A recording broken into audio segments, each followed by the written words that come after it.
This is the Alternative Investing Advantage podcast from Advanta IRA, where we show you how to explore investments beyond Wall Street and open your eyes to new options for your portfolio.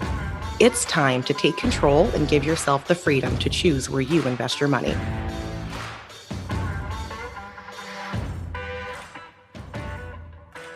Hi, and welcome to another edition of the Alternative Investing Advantage podcast. My name is Alex Perny, and today on the download, stock markets are, as predictably, kind of all over the place, but we do have a little bit of good news, so let's dig into it. Movie theater giant AMC moves to invest cash on hand into a gold and silver mine, taking a 22% stake in this mining operation, which, as many of you would assume, is kind of an odd departure for a company that routinely plays movies and owns movie theaters getting into gold and silver mining. But this is something to show that the inflationary measures that are plaguing our country and the world right now, people are seeing a relatively higher degree of interest in the hedge of precious metals against things like that. So AMC taking a dive into gold and silver mining will be very interesting to watch. So something to look at. We'll see how it works out. As major U.S. firms pull out of Russia due to the conflict in Ukraine, we are seeing one notable holdout. The huge U.S. industrial conglomerate Koch Industries is actually staying in and not shutting down any of their Russian operations or dealings. So it'll be interesting to see if this is a kind of a play along of the lines of when there's blood in the street, buy property, or if it will just be something that moves to damage the reputation and sales of Koch Industries. Definitely something interesting to watch, as it has been a relatively uniform move across the board for most U.S. industries pulling out of Russia, but Koch staying in. We'll see how that plays out. Inflationary measures across all indexes, mainly the consumer pricing index, are showing a solid double-digit growth from last year, 10% across almost all indexes. So everyone definitely feeling the strain of that, and most places no more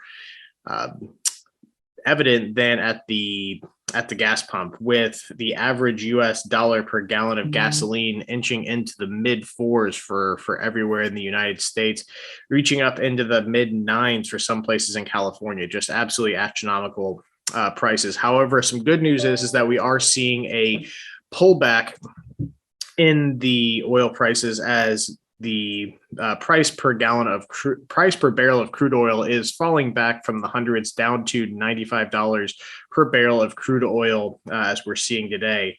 Now, some unfortunate news, as coronavirus has kind of been a back burner issue, especially with the matter going on in Ukraine with the conflict with Russia. We are seeing an uptick in a new variant coming out, being seen in Europe and China. China seeing a surge in coronavirus and locking down some major industrial cities, most notably where the Foxconn plant, which is the microprocessor and iPhone manufacturing plant in China, being affected by these shutdowns. So it'll be interesting to see how this affects companies like Apple and large consumers of silicon and printed circuit boards going into the later part of this year, with however long these particular shutdowns last. Some interesting news, though, that e-commerce retailers are expected to see sales hit over $1 trillion in 2022 for the first time in history. This is an absolutely crazy milestone to see that e-commerce hitting that high of a revenue standard in this year. So it'll be very interesting to see how this props up share prices and trading throughout the rest of the year. Tesla is seen to be raising prices again, the second time in as many months, as the share price also does reflect a rise in profits, being up 0.71% as of the recording of this podcast on 3/15. Another interesting thing to look at, especially with how high the e-commerce sales have been. A sales giant in China, Alibaba, seeing a share price at a 6-year low as of the recording of this podcast. Very interesting to see, especially with how much has been going on in e-commerce sales, that the giant out of China would be seeing a 6-year low on this. Wall Street Bets, the infamous Reddit thread that was behind the big run on retail investors for GameStop and AMC during the middle of the coronavirus pandemic in 2020 is seeing a new trend as they are taking on the shares of Bed Bath & Beyond. So we will see if this play can take the shares of BBB into the beyond. Couldn't help myself. The Dow Jones Industrial Average is up 250 points today, after a large over 300-point swing on Monday of this week. So definitely going to be interesting to see how some of the larger stock indexes are being affected by updated coronavirus numbers, and with the continuing conflict in Ukraine, definitely something to watch out for. But as we have seen over the past 3 weeks, this has been nothing short of a roller coaster ride with huge shouldn't say crashes, but huge dips with equally large bounce backs. Something that we can probably expect to see for the next foreseeable future. And lastly, Amazon, the e-commerce giant, is investing $250 million in affordable housing in Washington. Now, anyone that knows anything about Washington State knows that housing is anything but affordable in that state. So we will see what exactly this does to alleviate some of the woes in the housing market that people are seeing in Washington. This has been The Download.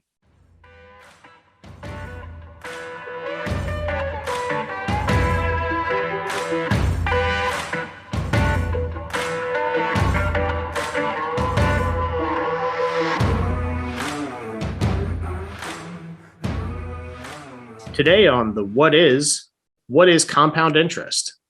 Compound interest, or compounding interest, is the interest on a loan or deposit calculated on both the initial principal and the accumulated interest from previous periods.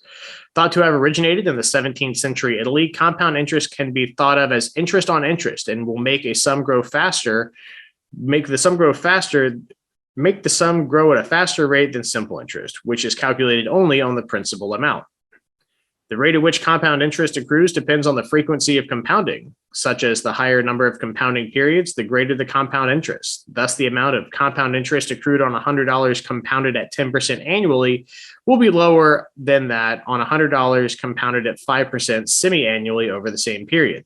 Because the interest on interest effect can generate increasingly positive returns based on the initial principal amount, compounding interest has sometimes been referred to the miracle of compound interest. This has been The What Is.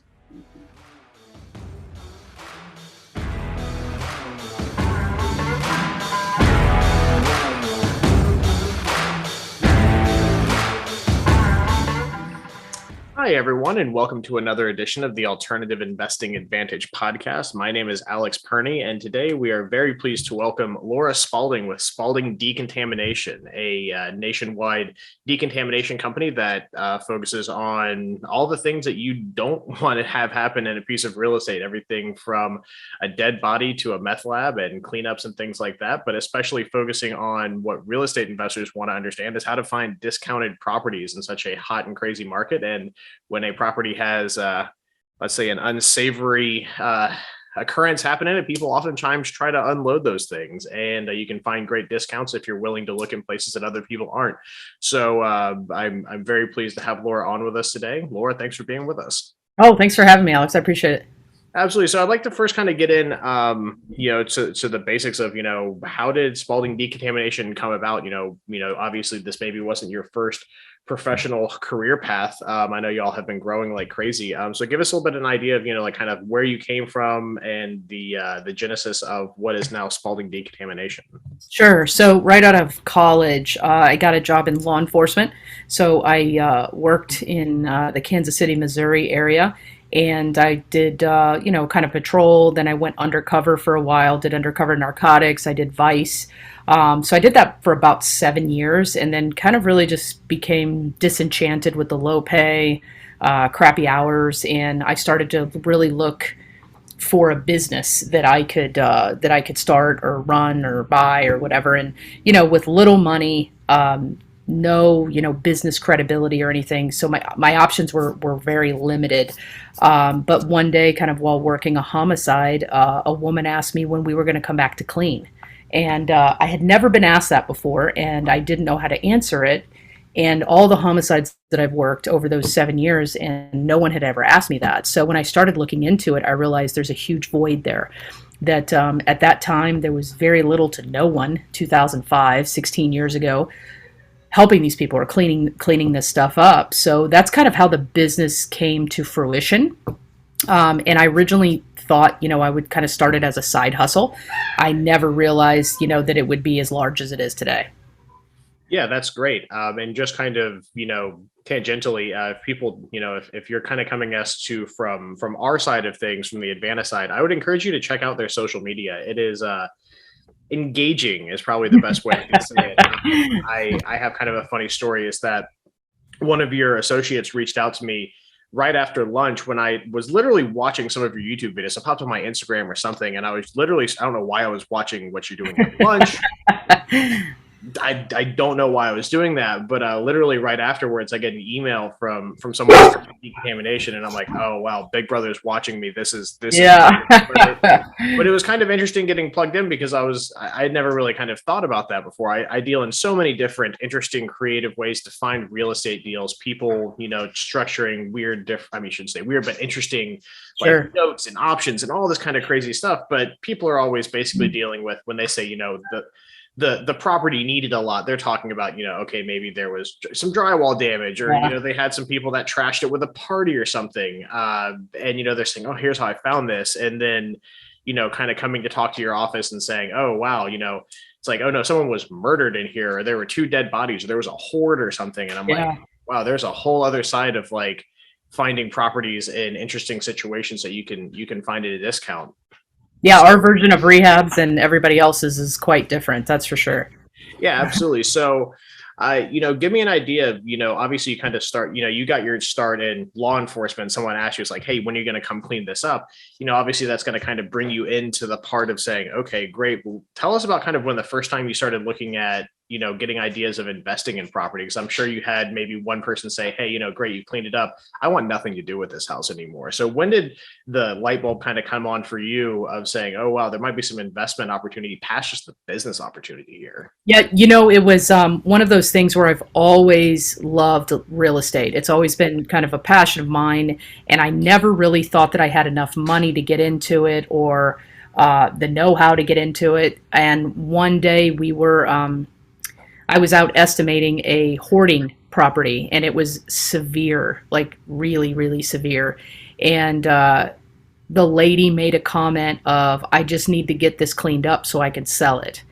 And I didn't even think about it. I just blurted out, well, I would be interested in buying it. And the look on her face was like, you've got to be kidding me, because we're standing in the middle of this disgusting hoard. And so that was my first opportunity to buy it. And I bought the condo for $5,000. This was in, God, I want to say it was 2012, 2013. So that's kind of when I first started it. And I put about 18.5 into it, and I flipped it for 65,000. It was in a, a little older community type thing, and HOA type stuff. So that was kind of my first taste of it. And I thought, I bet there's more people like her that really either don't want it for whatever reason. Either they can't handle it anymore, or it has bad juju, something bad happened in there, and they just need to start fresh. So I thought, let me try this out. This was even before I started franchising. Let me try this out and see if there's a way to do this and replicate this over and over. And there was.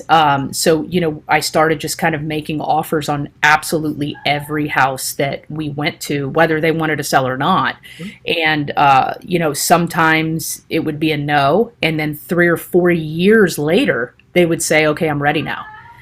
Because you got to remember, the houses that we're going to in the Decon business are not even financeable, I would say. They're not, they would never pass an inspection. They have severe issues. These are, the worst of the worst that you could possibly have, whether it's been, a dead body in there, or a suicide, or just severe hoarding where the cat urine is just eaten away at the foundation of it. So every one that we buy, it takes, quite a bit of money to rehab them. And but right around 2016, 2017 is when I started to keep them. And I can pick and choose kind of the areas and the neighborhoods that I want, or the class of property that I want, and I'll put a tenant in there and I'll keep them. And I have some as short-term rentals, I have some as long-term rentals, and then the ones that just don't meet my criteria for whatever reason, I will wholesale it off to another investor. Gotcha. Yeah, that's before we kind of get more into the parts about the investing side of it. I want to kind of go through what are some of the issues that you find with houses like that. I'm sure it's different for each type, but let's say let's pick three. Let's say there's a hoard, a dead body, and let's say a drug lab. From those three, let's start off with the dead body. Kind of, what are some of the things that have to be done to a property? If you had an individual, unfortunately, for whatever reason, passes away in the property, I don't know. I mean, besides just the kind of the ick factor, what else goes in? You come in, obviously the body's been taken away at that point, but what goes into rehabbing a property to get it ready for rent in that scenario, and also the other two?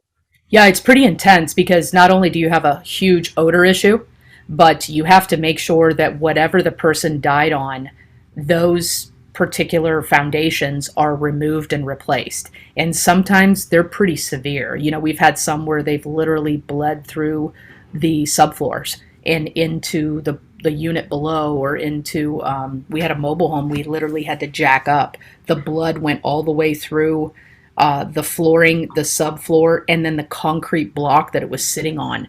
So you've got, the structural type issues, and then you've got the odor. So when we go in there, we typically don't just treat that one area. We do a full remodel so that it doesn't look anything like before, because, neighbors talk, and the first thing that they're going to tell, a new tenant is, oh, somebody died in there. But when the place looks absolutely beautiful and they have no idea what happened, and there's no odor, they really don't care. Yeah, absolutely. Yeah, that makes sense. It's just crazy to think about how much really goes into that. How do you get rid of an odor in a place like that? I mean, I'm assuming it's maybe different, or maybe it's just a longer process on the same thing that you might do for if you bought a property and someone smoked in it. Is there a big difference in how you do that, besides just obviously removing, I'm assuming you got to remove drywall and stuff like that, or does it go farther where you got to get into attics and get out insulation? How much of a process is to get odors out of properties like that? No, the secret to removing any odor is removing the source of the odor. So, if the person died on hardwood floors, and you remove those hardwood floors, you're going to notice a huge difference in the odor. And then we can typically ozone the property and, paint it, and it's fine. But, that's the secret, is removing it. It's actually more labor intensive for us to treat nicotine houses than it is for us to do unattended deaths. Yeah, I've had good luck with the ozone stuff. I'm a big car guy, and I've worked. In high school, I was working on custom shops and different stuff, and helping some people flip cars in. And those ozone machines, man, they work a treat on a car, man. You can, Yeah. I've been in some pretty gnarly different colored interior stuff from people smoking it too much. And those things work a treat. And I've a lot of real estate investors have talked well about that. So it's good to know that it's not just maybe some voodoo magic. It actually is worked by the restoration professionals. Now, let's talk about hoards for a second. I would think that in that scenario, you also might run into foundational issues, especially with let's say a stick house, and you have all this weight on floors and stuff. What kind of issues do you run into when you find those kind of things? I would imagine that could actually probably be almost the worst ones that you run into would be hoards rather than drug labs versus dead bodies. Tell us a little bit about that and the issues that you run into properties that have been hoards. Yeah, hoards are way worse than any type of death scenes. You have so many different issues going on. So the first problem really is when I'm going in to take a look at these hoards, I typically can't get into certain rooms. So I'm trying to offer to purchase a property that I really can't even see. And when we purchase them, it's as is. So they literally just pick and choose what they want out of the place and leave it just trashed. So one of the biggest issues is plumbing and mold. So with the accumulation of items against, the walls and stuff, once we start getting out all that, we're realizing there's mold all behind it because of the moisture's been pent up in there. A lot of them their plumbing stopped working for whatever reason, and they can't call a plumber because they're afraid to get caught. So they're literally using buckets to go to the bathroom. So that's a big issue, because then we're in there literally redo. I plan to redo every single plumbing. Any house that's built before like 1975-ish, right around there, 1978, I'll redo the plumbing completely because I find that it's trashed. Mm-hmm. Yeah. So yeah, that's definitely something to. Yeah, I would think that, people would, I would assume, thinking like the death would be a bad one, but I could see like the horde just being infinitely worse. Now, do you see that? Do Oh, let's get into that. The last minor question. When it comes to stuff with like drug labs and things like that, are those what's the difference that you would find in a property that you find that you do a drug lab cleanup on, that's maybe a little bit different from the other ones? And do you run into any other legal issues with those past just like maybe dead bodies and hordes? Is there like a specific kind of carve out that makes those properties particularly difficult or maybe particularly easy? No, they're extremely difficult, and we find that they're worth probably 25 to 30 cents on the dollar. That type of contamination is extremely toxic. There's about 23 or 24 states that regulate drug labs. Florida, unfortunately, is not one of them. So what that means essentially is, if you are a landlord and you own a property where your tenants have been manufacturing meth or even smoking meth, the entire home is contaminated because it's siphoning itself through the central air, the central heat and air.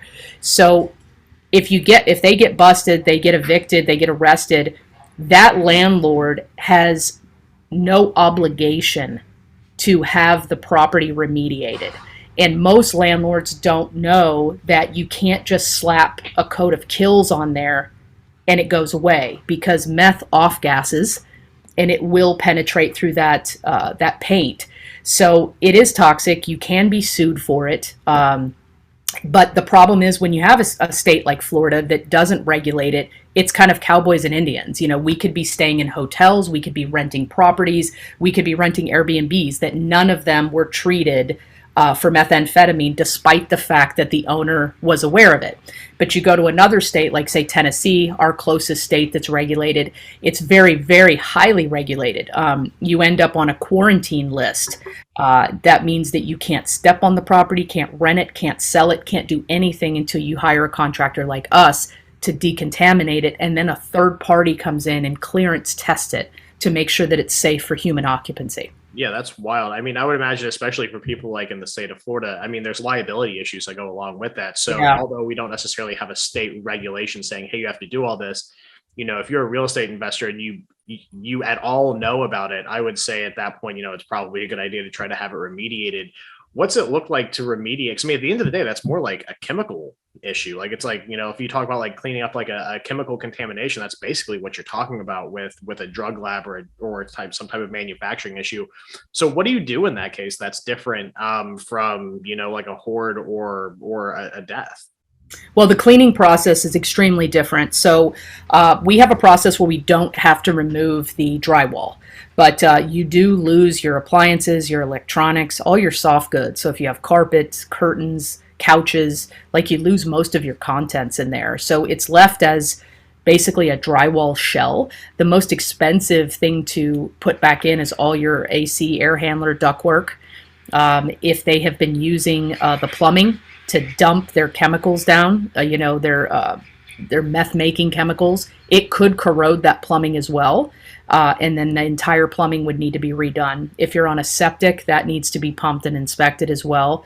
So there's different levels, I guess, of how deep it goes, but it's an expensive process to clean up. It's something that we charge a particular rate for, and it's a guarantee that you'll pass. So if we fail, then we come back and do it again on our own dime. But the homeowner is not only paying us, they're also paying for all that construction build back to put it back together. Oh, sure. Absolutely. And now let's kind of work backwards and kind of getting into like the investor side of things. I think that's a really interesting point you bring up, because I didn't even think about that. Is that, let's say, obviously our investors are always trying to find a good deal, and of a house that maybe had an issue with drugs, I wouldn't even think about the plumbing being an issue, because, you think, okay, they're manufacturing all these chemical fumes and X, Y, and Z, and they're going full Breaking Bad in the house. But the plumbing is something I never would have thought about, especially septic, and in certain types of properties being a particular issue. So, in a state like Florida, if you were to, be an investor getting a piece of property, is it something that if you knew it was, quote, remediated, what are some things to look for, if you're going into a property, let's say, not being a remediation professional, but if you, let's say, found a good deal on a property and they said, hey, we had all these things fixed, what are some kind of like punch list items an investor should go in there and say, hey, you know what, I see this, that, and the other thing we're done. What are some things that if you were to say, hey, if you're going to go buy a house that had a drug issue, here's the things that you should first look at to make sure that stuff was done correctly? Yeah, absolutely. And, this is super simple, and it's going to sound crazy how simple this is, but there is literally a test kit that we sell on our website for like $50. That's it. And it goes off to a federally certified lab. So whenever I'm buying a property, I take the kit with me, and I literally will test, 4 different areas of the property and send it off to the lab before I actually purchase it. Because not that I won't purchase it if it's positive, but the price is drastically reduced. So I would recommend investors test everything that they buy. You never know what you're buying. You really don't. And it can't be covered up with paint, because like I said, it will off gas. But if, say, the seller, for example, has told you, hey, this was a former meth lab, I had it remediated, what you want to ask for is the final report and the test results. And then, I get calls all the time from investors. It's, free of charge. I don't charge anything for it. I can interpret that report for you and tell you, hey, yeah, that's safe for human occupancy. Or, a lot of home sellers will say, well, I cleaned it myself. Well, you need a clearance test then, because there's got to be a third party that has no dog in the fight that's going to basically test this property and say it is or it is not safe for human occupancy. Because if you purchase that property and then find out later you just overpaid for it, and then the remediation is on you. Yeah, absolutely. And that test kit you mentioned, that's for testing for like drug related chemicals, right? No, it's just the meth molecule. Oh, the meth molecule. Okay. Yeah. So it won't detect, anhydrous ammonia individually. It just tests for the meth molecule. So, and it doesn't matter whether it's been cooked or smoked in, whether it's user or manufacturing, it will still come up positive. And what we do is we send out kind of like a little cheat sheet. These are the places you should test, and for $50, talk about a peace of mind. Yeah, absolutely. Now let's move into like hoard houses. If you knew something was a hoard, you mentioned things like mold and plumbing again. But let's say, kind of like you said, neighbors talking stuff, and you go around. And one of the things that a lot of people that I've especially have had on the podcast, they do a lot of door knocking. If people like to go around and talk, and one thing you might be able to find out is, someone said, hey, like Mr. Johnson over there was a hoarder, and I think the kids are trying to sell the house. And let's say the kids came in and let's say they did a pretty decent job. They got everything out of it. They dumpster, they cleaned it, they put a coat of paint on it. But you, in the back of your mind, that house was, potentially a hoard house. You come in, let's say it looks nice, it doesn't smell like death. What are things that you're looking for that, if you, didn't have like a report from someone like Spaulding Decon or someone, what are things that you go in if you knew that in the back of your mind that you need to look for as an investor? Yeah, I would definitely have, my GC or even an inspector come in, and I would scope the plumbing. I would definitely do that, because we've had multiple times in the past where it just stops working. They've overflowed it so much, and they're so embarrassed that they can't, there's no drainage. So you want to make sure that you inspect that. If it's a stick place, I would definitely look at the foundation on it. I would look for evidence of mold, maybe an air quality test. Even if it's been painted over, the air quality test will still show a spore count in there. So that's the type of property that you can't just put lipstick on a pig. You've got to look deeper into them, because they have some serious issues. This isn't something that you're just going to, buy off the MLS, paint it, and put it right back on. It's not. It doesn't work that way. Yeah, absolutely. So when you talk about doing a spore test, I understand what that kind of means. For maybe people that aren't super familiar with it, what all does that involve? Is it something you just go to Home Depot and pick up, like a water quality test? Is someone you have to call a professional? What goes into doing like a mold test?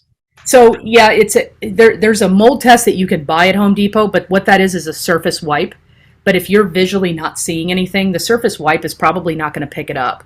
If you call a professional, like an industrial hygienist or a mold assessor, they will come in with an air quality type little machine there that will tell you if there's elevated spore counts in the property. And if there is, you likely have either maybe a leak behind the walls somewhere, or mold has been covered up with maybe some type of shellac. Yeah, well, that brings up a good point. Let's say, people are being diligent and they have, a professional come in and do it. If that pops positive, what are kind of the next steps that you do? I mean, mold is such like, just a shock to people, but it's easy enough. It's like, I see someone squirt some Clorox on it, but if you're an investor and you knew this, and let's say everything else checks out, plumbing scoped, and the house looks good, but there's mold. What at that point, as you as the investor do you just automatically try to negotiate down a price, or do you say, hey, I need to bring in another inspector? What would be your kind of guidance on, hey, it pops for mold? What? Yeah. So the cool thing is a mold assessor is trained to not only say there's elevated spore counts, but is also trained to find where that comes from. So if it's something that is maybe, you could have a very minor plumbing leak behind the wall, and it's such a minor thing that it's not going to come and flood your place, but it's going to accumulate over years, and that mold will penetrate that drywall or that hardy board and eventually show its face. So that mold assessor will be able to determine where that mold is coming from. And then you would call somebody like me, a mold remediator, and we could come in and do the remediation or provide the quote. So you could say, hey, this is what my guy discovered. It's going to cost, $20,000. I want that off the price. Sure, absolutely. That makes perfect sense. But it's just one of those things where I wouldn't think that one of the biggest issues with a hoard would be mold, but it makes perfect sense. You have moisture trapped against walls and stuff. And I mean, I always love to learn something new every day. I can push that off the list. Yeah. And now obviously working backwards into, a death in a residence. Those might be, and correct me if I'm wrong, or I should say like maybe one of the easier ones to find like deals on, because people, if you have a loved one pass away, might be trying to offload it, or is it, hoards, or which one of the ones do people most often want to offload the quickest that you found? It's actually both. They're pretty equal. The thing is most investors are kind of, everybody's buying the same probate list, and they're getting this, attacked the same way. And if it does go into probate, it's typically like a 9-month procedure here in Florida. It takes forever. Whereas hoarding is a lot quicker, because they just literally want to grab their clothes, maybe grab a couple photos and get the hell out. So the death part takes a lot longer for an investor because they're all trying to go after the same stuff. So when we get the call for the cleanup is when we're basically saying, don't pay us for the cleanup, we'll just take the house. Yeah. And they're like, well, I didn't want to stay anyway, so we're moving, or we don't live in the state of Florida, so have at it. Yeah, absolutely. Now, with a property that has had a death in it, let's make sure we cover like the particular issue. So let's say again, you're door knocking, you find out that Miss Johnson died in the property. You come in, looks okay. What are some things that you as an investor come in and say, hey, here's the things I need to look for? Particularly in that, because I mean, besides just a smell and like a stain, I don't know what I would look for. Yeah, that's pretty much it. So basically, if you smell something, then everybody else will too. So if you do smell something, that means that it probably wasn't remediated properly, because again, the secret to removing the odor is removing the source. So if you're still smelling it, there's a source still there somewhere. So that's number one. And number two, I would say to try to find out which room that individual passed away in, and see if there's any visual evidence of maybe staining, or maybe somebody put down a rug trying to cover it up, or something like that. They didn't want to remediate it properly. Gotcha. Understandable. So when it comes to some things that investors are looking for, I know, various states have different, I think it's all like disclosure stuff is all regulated on a state level for the most part, correct? Yes, that's correct. Most of our clients are in Florida. I don't know if you have much experience in Georgia, but what are some of the common disclosure things for all three of those, drug lab, hoards, and deaths that have to be disclosed or don't have to be disclosed that people may want to look for? Yeah, so deaths are not required. Disclosure is not required in Florida. Hoarding is not required either. Now, methamphetamine is required in all states, and here's how they did kind of a catch-22. So there's a question on every seller's disclosure that basically says, is there anything about this property that could potentially be an environmental hazard? Example, like radon and lead and methane. Some of them will actually say methamphetamine. So that is the catch-all, and the seller's responsibility to put in there that it was a former meth lab. It has been remediated, and that's why it's so important to have a final report from a company like us, and then a third party clearance testing it. So that way you can literally hand it off and say, we did the right thing. But every single state's going to require that because it is an environmental and a health hazard.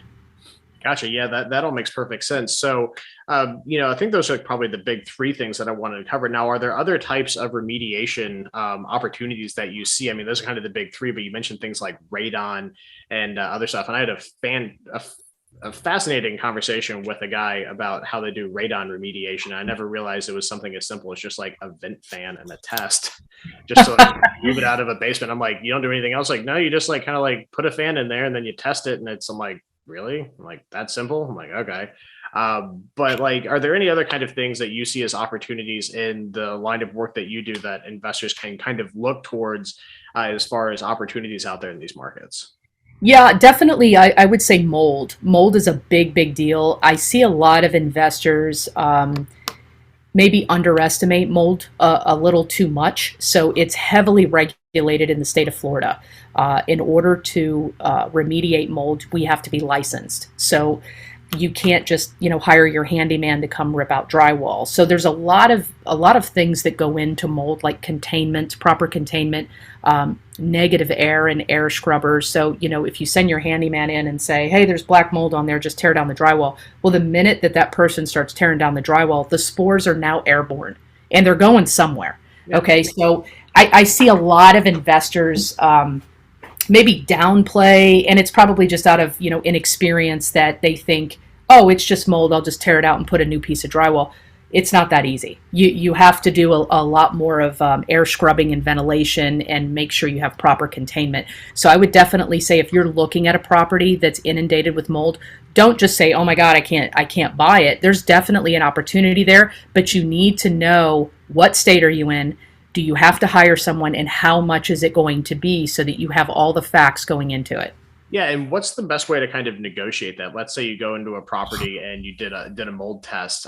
Do you most of the time just say, hey, here, I mean, obviously you're a little bit different use case, because it's like, okay, great, I can look at this, I can give you a quote right here. I'm a decontamination company. But, for maybe if you're stepping back and saying, hey, if I wasn't doing this, what kind of way would you approach a seller saying, hey, we found mold?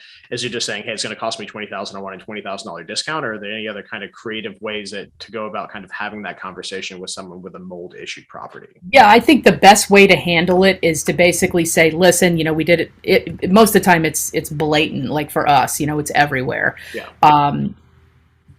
We've got mold here. You would get a quote from somebody like me and literally just hand them the quote and say, look, this is the quote that I got. We can either take it off the price, or you can handle it yourself, but this is what we're looking at. For you just walking in and saying, hey, I think it's going to be 30 grand. Well, they're going to go, I don't know about that. Yeah. So they need to know kind of everything that's involved, and you want to have soup to nuts. You want to have the whole thing, not just the remediation, but you got to remember there's going to be a substantial amount of build back as well. Yeah, absolutely. Now, I don't know if I'm assuming you probably do, but with regard to liability issues with mold, like you said, mold's a big deal in Florida. I mean, oh yeah, it's a swampy state. I'm a native here, grew up in Tallahassee, moved down here. It's one thing, if anything, and it's humid. So like, what are some issues? Like, if that there's mold, what kind of issues can you run into if, like, let's say down the road, like it pops back up, as like you said, you had a handyman come in? What kind of exposure can a investor see from that? And then, how do you best protect yourself? Like, what kind of protections do you have if you had professional remediation and fallbacks you have in those kind of scenarios? Yeah, so if you're going to hire your handyman, or you're going to do it yourself, you need to be prepared for the proper PPE. Mold can cause some major respiratory issues. I happen to be allergic to it, ironically, and I do mold all the time, so I have to be kind of masked up and PPE and everything. But if you're hiring a handyman and this person gets sick, I mean, they could come back and sue you for it. You knew it was mold. You told me to go in there and do it. The fact that they did it on their own anyway is another point. But if you're hiring a remediation company, typically there is a warranty on it. We give it kind of a 12-month warranty on any work, and you're good to go. And we're exonerated from anything that happens after the fact because we are getting that third party tester in there. And that third party is saying, hey, they did a good job. Like this is mold free. It's safe for human occupancy. So if something comes in after the fact, it's likely a new issue, a new claim. Yeah, absolutely. And as far as, I'm sure mold remediation, it's sky's kind of the limit with price. It's, you come in, and it costs what it kind of costs, and it's probably going to be more than you thought.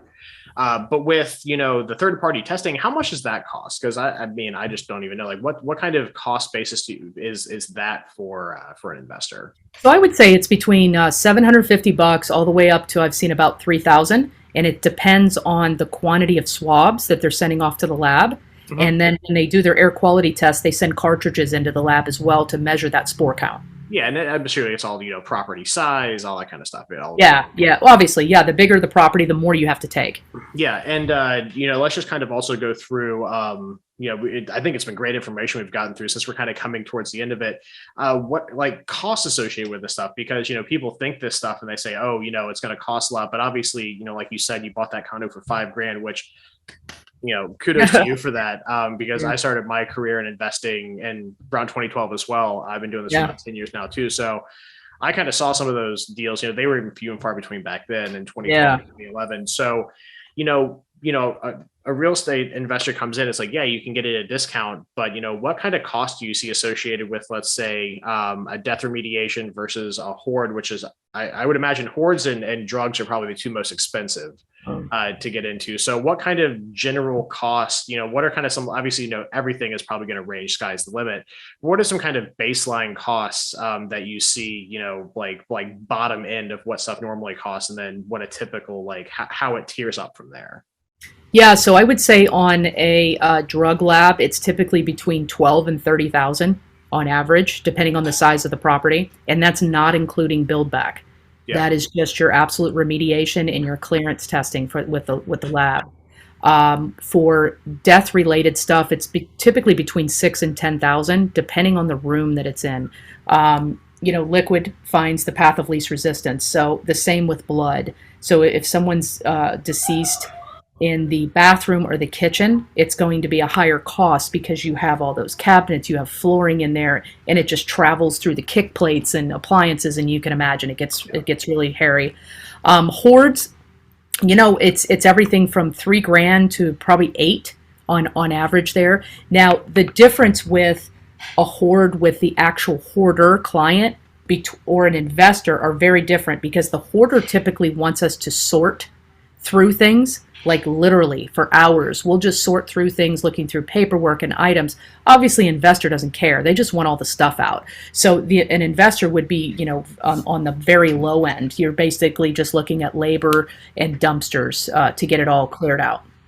Yeah. So with that one now, when you're talking about, like just getting the stuff out. Now, those prices are just like gutting and getting it fit to then build back, correct? That's not necessarily a build back. That's correct. Yeah. So with each one of those, like obviously build back's probably going to be a little bit different. What are the typical ranges in like build backs? I would imagine that, again, it depends on the room, but drug labs and hoards, probably the more expensive build backs. Drug labs probably being the most, because like you said, plumbing can be a huge issue. And if you have to replace the entire plumbing and, like, let's say a septic and a drain field, that's, tens of thousands of dollars. What are ideas of general build backs for those kind of things? And obviously it's going to depend on how nice. Yeah. My rehabs, when I talk to other investors, I'm jealous, because a lot of their stuff is very low. I don't think I've ever done a rehab that was below $60,000. And the highest has been about 120. So I have to make sure that I'm buying these right, because they are an absolute disaster.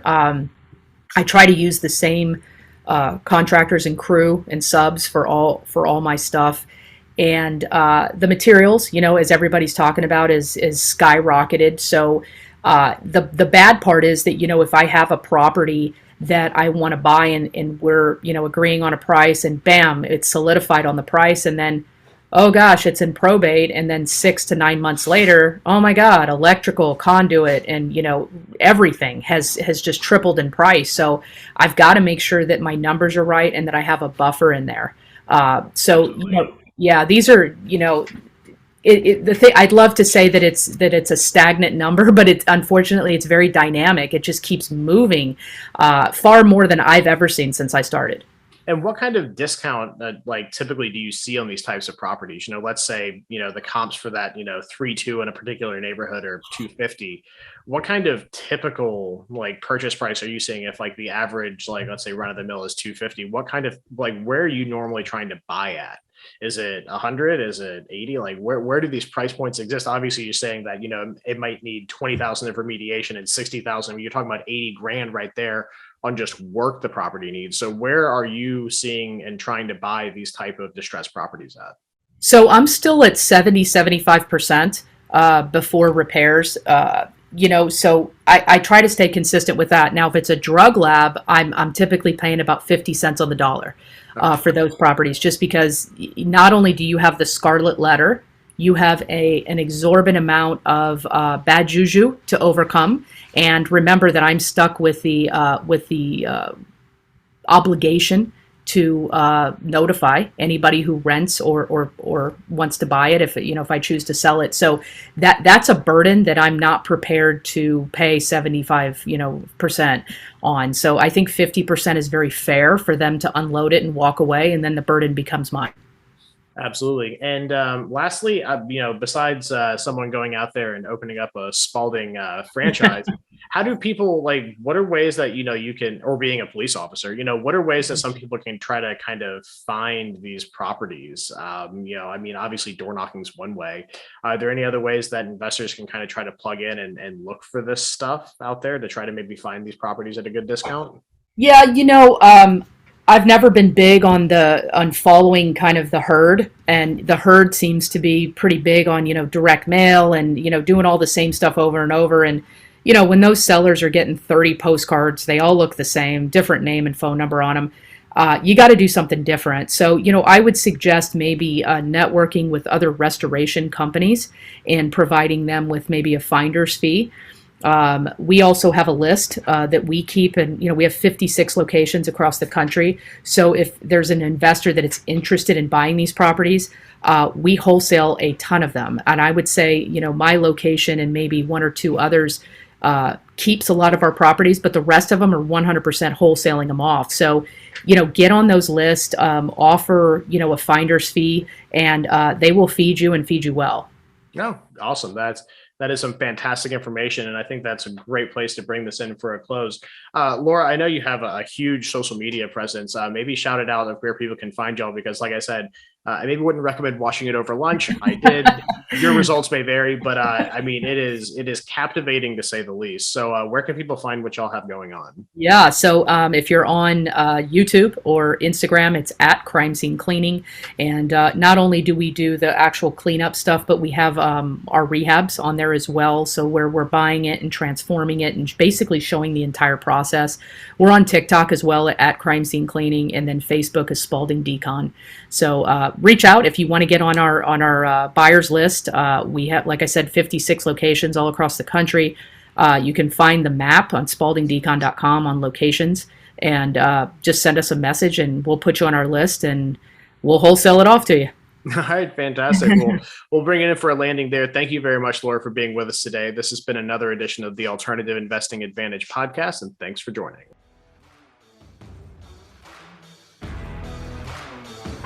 Thank you for tuning in to the Alternative Investing Advantage podcast. Tune in next week for more investing tips and strategies. Want to hear more episodes of the Alternative Investing Advantage? Search podcast at advantaira.com and subscribe.